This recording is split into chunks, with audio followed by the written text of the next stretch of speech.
राधे कृष्ण। आषाढ़ मास के शुक्ल पक्ष की एकादशी का विशेष महत्व है। इस एकादशी को देवशयनी एकादशी के नाम से जाना जाता है। पौराणिक मान्यताओं के अनुसार देवशयनी एकादशी से भगवान विष्णु योग निद्रा में चले जाते हैं।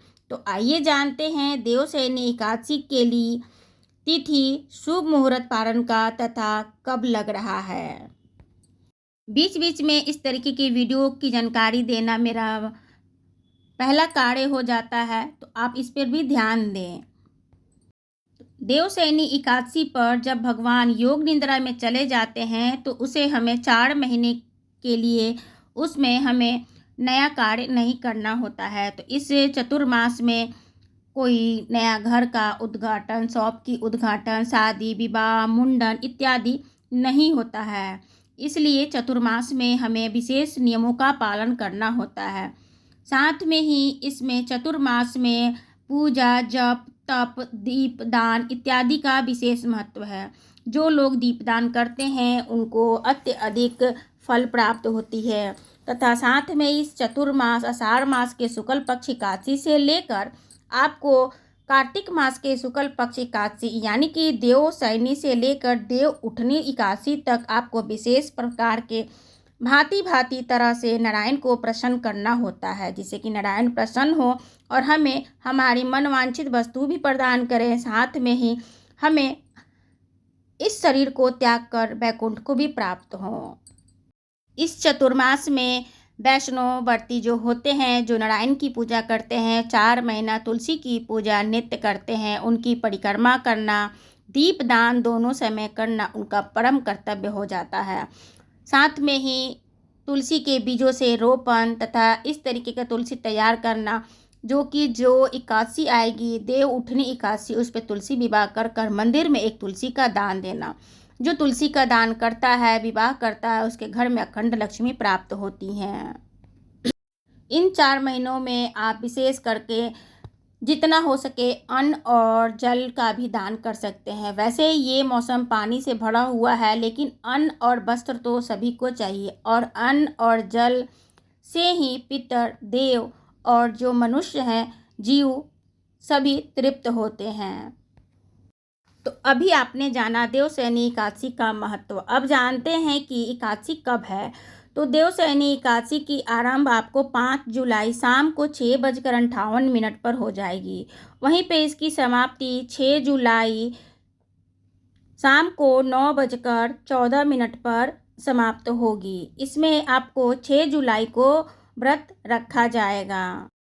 पारण का शुभ मुहूर्त रहेगा सुबह सूर्य उदय के बाद सुबह 8:15 बजे तक।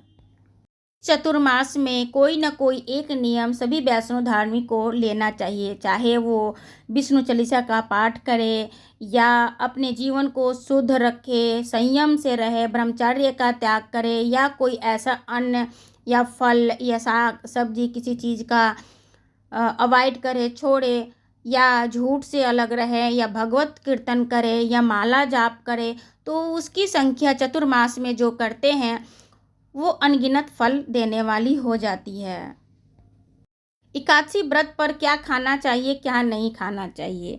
एकादशी के व्रत में केवल अन्न नहीं खाना चाहिए, क्योंकि अन्न में पाप जाकर छुप जाता है। बाकी आप सभी चीज़ उसके वैकल्प में जो है वो आप खा पी सकते हैं, जैसे कि साबूदाना की खिचड़ी, साबूदाना और भी कई फलहार हैं, कुट्टू के आटे, सिंघाड़े के आटे का हलवा, दूध, घी, मक्खन, फल, फ्रूट, जूस इत्यादि चीज़ आप ले सकते हैं। ध्यान रहे उस दिन कड़वे चीज़ नहीं खाना चाहिए, क्योंकि एकादशी का व्रत संयम और नियम दोनों पालन करने का दिन है। जीभा पर संयम यानी कि तला हुआ सामान कम से कम खाएं। जैसे कई लोग व्रत रख लेता है फिर भी मिर्च खा लेता है, तो इन चीज़ों को अवॉइड करें।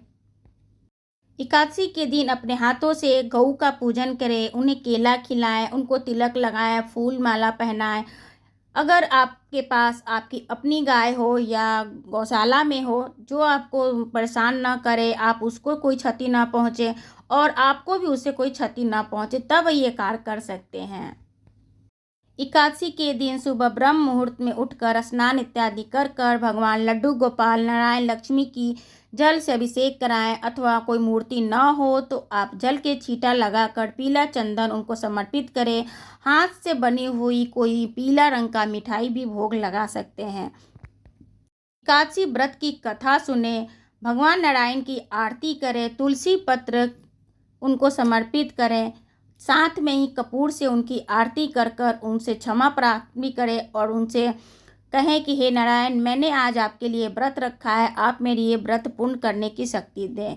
तब व्रत पूर्ण होने के बाद अगले दिन जब सूर्य को हम जल देंगे तो नारायण को धन्यवाद कहिए कि हे भगवान, आपके कृपा से हमने ये एकादशी का व्रत पूर्ण किया, हमें आपका आशीर्वाद हमारे ऊपर बना रहे। इस तरीके से भगवान को फिर जल अर्पित करते हैं। अगले दिन जब पारण के दिन तब भगवान को हम जल चढ़ाते वक्त इस तरीके से प्रार्थना करते हैं, तब हमारा एकादशी का व्रत पूरा होता है। क्योंकि बिना कामना की कोई व्रत सफल नहीं होता है। तो जिस कामना से आपने व्रत किया, व्रत करने की शक्ति भगवान ने आपको दी और आपका व्रत पूर्ण हो गया, तो व्रत करने के लिए जो शक्ति प्रदान आपको भगवान ने दिया, उसके लिए आप उनको धन्यवाद कहें, जिससे उस व्रत के बल से आपके घर में सुख समृद्धि, बालक की वृद्धि, हर तरीके से आपके घर में खुशहाली आती है। तो भगवान को धन्यवाद तो ज़रूर कहना पड़ता है, मतलब कि उनको धन्यवाद कहना हमारा ज़रूर फर्ज बनता है। तो ज़रूर भगवान को धन्यवाद कहें। व्रत का पूजा पाठ का फल तभी हमें प्राप्त होता है जब हम संकल्पित होकर व्रत का संकल्प लेते हैं, तथा व्रत जब पूरा हो जाते हैं तब हम उसको संकल्प द्वारा व्रत को छोड़ते हैं। तो संकल्प लेने के लिए हमें क्या करना चाहिए, किस तरीके से पूजा पाठ करना चाहिए। बहुत लोगों का प्रश्न होता है कि हमारा पूजा पाठ का फल प्राप्त नहीं होता है। तो पूजा पाठ हम सभी करते हैं, लेकिन किसी किसी खास तीर्थ मुहूर्त पे आप लोग जाते हैं तो पंडित जी वहाँ होते हैं, संकल्प द्वारा पूजा पाठ करवाते हैं, लेकिन आप वहाँ से आते हैं तो आपके घर में 15 दिन के ही अंदर कुछ ऐसा कार्य हो जाता है जो बहुत दिनों से पेंडिंग होता है और काम हो गया रहता है। कारण क्या होता है कि जो आपने वहाँ पे पूजा पाठ किया, वहाँ पे संकल्प द्वारा किया, जिसका फल आपको तुरंत प्रदान हो जाता है। उसी तरीके से अगर आप चाहते हैं कि आप डेली जो घर पे पूजा कर रहे हैं उसका भी फल प्राप्त हो, तो संकल्प लेकर रोज़ पूजा करें और रोज़ उसको समापन करें। छोटी सी विधि है, आप ज़रूर इसे अपनाएं। हमने भी ये सीखा है और उसका लाभ भी ले रहे हैं। तो करना क्या है, लेना है, बैठना है आसन पे, अपने हाथों में गंगाजल लेना है, पानी लीजिए, तुलसी का पत्ता लीजिए, अक्षत ले लीजिए, जो आपके हाथ में ले सकते हैं, और बोलिए उसमें ओम विष्णु ओम विष्णु ओम विष्णु। अमुक नाम, जैसे अपना नाम लीजिए। मेरा नाम शिप्रा देवी है, कश्यप गोत्र, यहाँ की निवासी, फरीदाबाद निवासी, मकान नंबर अपना ले लीजिए। ये व्रत कर रहे हैं, ऐसा कहकर जल को आप भगवान के चरणों में छोड़ देना है। और जब पूजा पाठ हो जाए, आपका आरती कर लें, सूर्य भगवान को जल दे दें। एकादशी वाले दिन भी और एकादशी के बाद वाले दिन भी, ये तो दो बीच जो ये लाइन है ये आपको डेली करनी है, पूजा करने से पहले। और पूजा जब समाप्त हो जाए तब, जब पूजा समाप्त हो जाए तब हाथ में फिर से आपको जल लेना है और 3 बार बोलना है ओम इंद्राय नमः, ओम इंद्राय नमः, ओम इंद्राय नमः। हम सभी अपने घर में जब आरती उरती पूजा हो जाता है तो 3 बार पानी से उतारते हैं। सेम वही प्रोसेस होता है, मगर मुख से हम बोल देते हैं ओम इंद्राय नमः, ओम इंद्राय नमः, ओम इंद्राय नमः। इस तरीके से अगर आप फॉलो करेंगे तो आपकी पूजा जरूर फलित होगी। इस वीडियो में कौन सी टॉपिक आपको ज़्यादा रोचक लगा और अच्छा लगा, ज़रूर आप अपना अनुभव शेयर कीजिएगा। फिर मिलते हैं एक नए विषय के साथ। राधे कृष्णा।